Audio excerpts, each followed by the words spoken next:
achieve your goals. This is kind of a three-parter. I got asked an absolutely beautiful question today, and I think I'm going to break this out into three different sections. So the first one is how to stay focused and achieve goals. The second one is how to get through negative thoughts. Some people refer to them as programs or paradigms. And the third one is how to change your belief system. So stay tuned for those videos. So there's two main ways of staying motivated or staying on track towards your goal. And those can be either a positive direction or a negative energy direction. So when it's a positive, we're going towards something. When it's negative, we're generally running away from something. So your running away you're going to be more of your scarcity side. And I've got this wonderful thing that I've been using for quite a while. It's by a guy called Wait But Why. It's a 90-year human life in weeks chart. So it kind of looks like this. Apologize if it's backwards. And basically what it is, you've got your number of weeks across, so 52 squares, by 90 rows. So it's basically saying an average 90-year lifespan. So at the end of every week, you tick off a box. And it's very visceral. It kind of creates that, because you see your whole life. I mean, it's right there on one sheet of paper. You can't ignore it. And when you can't ignore something, your mind kind of freaks out a little bit. What am I going to do? That's the end. I see it coming. Gotta move. And the little stuff just really starts to just melt away. And you realize that most of what we do on a daily basis really doesn't matter. Is sitting down and watching 3 hours of TV worth a box, right? And a lot of people are going to probably say no. Some people might say yes, and that's totally fine. That's their choice. But when you're really wanting to achieve your goals, this is a great way. And I also mark my milestones, like when I graduated school, when I got married, when I had kids, when I accomplished XYZ goal. I mark it on the chart. I circle that box, and then I make a note off to the side. This is what I did that week. And it's just a great way to kind of keep your motivation going. Then there's the positive side. Now, this is good goal setting.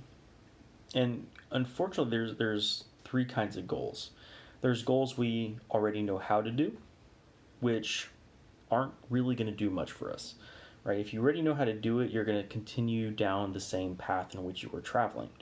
And if you're trying to achieve something big, going down your same path isn't going to do it for you.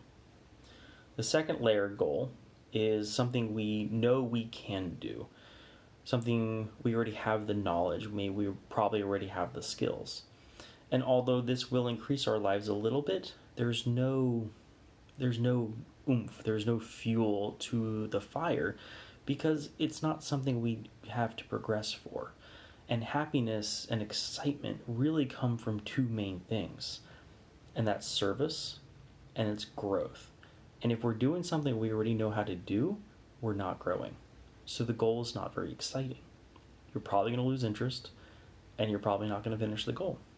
It's why losing weight and changing habits, they're so easy to fail at, because they're not exciting goals. We already know how to do them. Simply don't put what shouldn't go in your mouth. But we almost all categorically fail at it because we know how. It's not exciting enough. The goal is too small. So then we have to go to the next layer. Now there's lots of exercises to get there. Here's a couple for you. So let your mind just kind of relax. If you have a meditative practice or some kind of routine to kind of ground and center, this is a great starting place. And then create in your mind unlimited resource, unlimited potential, and unlimited time. Now let that kind of really sink in. If you can step into it, even better. The more you can associate into that space, the more powerful it's going to be. And then imagine, what can you do? What can you achieve? What can you create? What do you desire? and really let yourself fantasize. Because as little kids, we are told by schools and parents and people who have had a rough life that, oh honey, you're shooting too high. Or shoot for the moon, but only the things you know. Don't fail. Right? These things hold us back. We stop dreaming. Dreams are for kids, they tell us. And that's simply not true. We are here on this planet to create. And if you're not fantasizing about what you want to create, you're kind of dying inside. That's why so many of us feel that like emptiness, because we have stopped dreaming. We've stopped really experiencing creation. And I think it's really sad. And that's why one reason I love doing these videos, to help kind of convey that feeling. We are all amazing beings.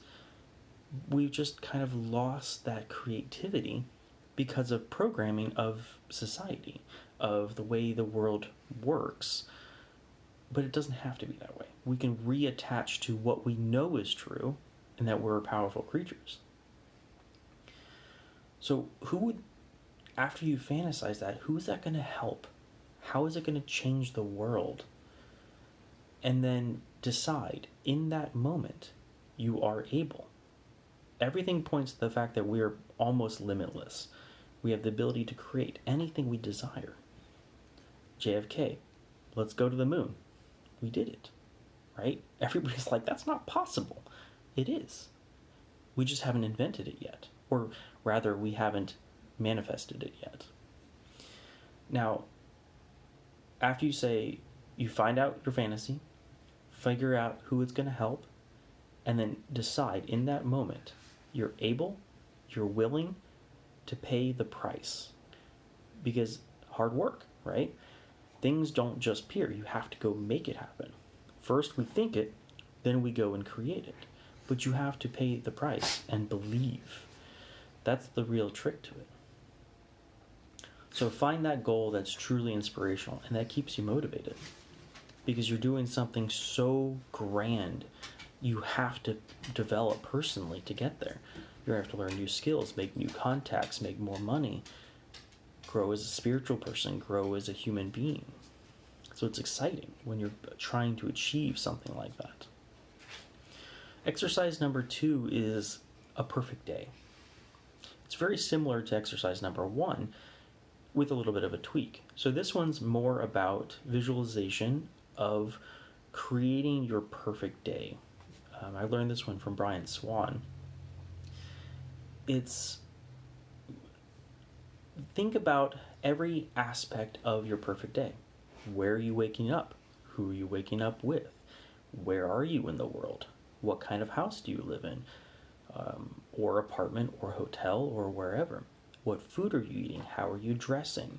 Who are you around? Who are your friends? How does your day go? Are you physically fit?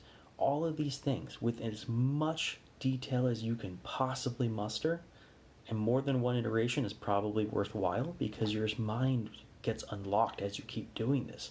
And then you get excited, like, oh, wait, maybe this is true. Maybe I can go do this. And you get more excited, and you keep building your vision out. Very similar to number 1, but it's around a perfect day. So to make that perfect day, you need resources, you have to help people, you have to create vision, you have to grow. So it does most of the same stuff.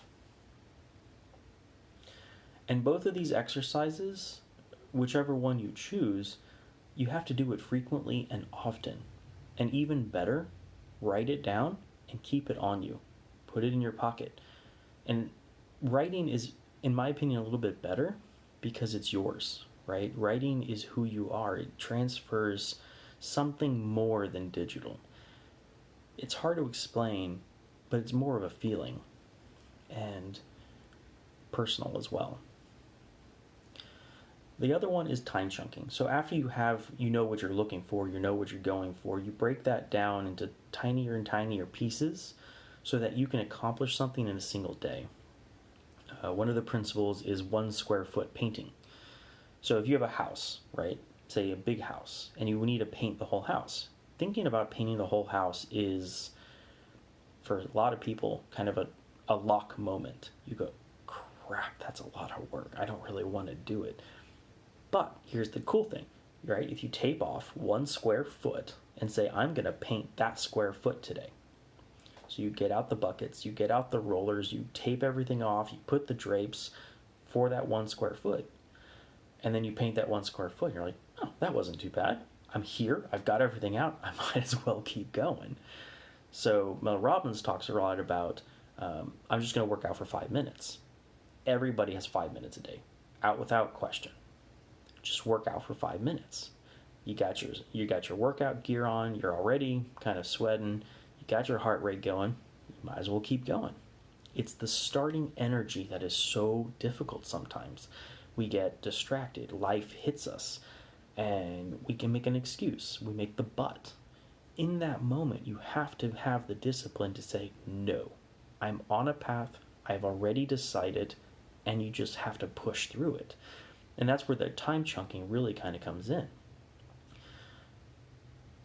So after you start, think about that 15 minutes. So there's one thing I love about time chunking is once you have your smaller piece, you say, I'm going to focus, turn off every single distraction you could possibly just turn off. I mean, obviously I have little twins and you can't turn them off. They're amazing, but they're also very distracting. So what my wife and I do sometimes is we'll create 15-minute windows.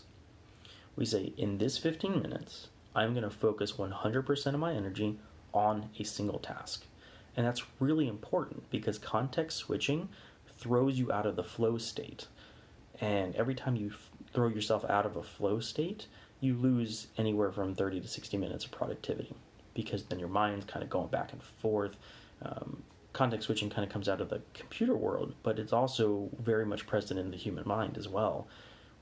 Going in and out of flow states can sometimes be pretty difficult, and context switching really throws that off. So focusing on one thing, not context switching, really, really helps. And as you progress in that focusing for 15 minutes, feel free to expand it. 30 minutes, 45 minutes, an hour, 2 hours. It's a muscle. It takes time to build, so start small, otherwise you're going to get frustrated, and then build it as big as you can make it. I mean, we all have different lifestyles, we all have different needs and wants being put on us, especially small kids and teenagers.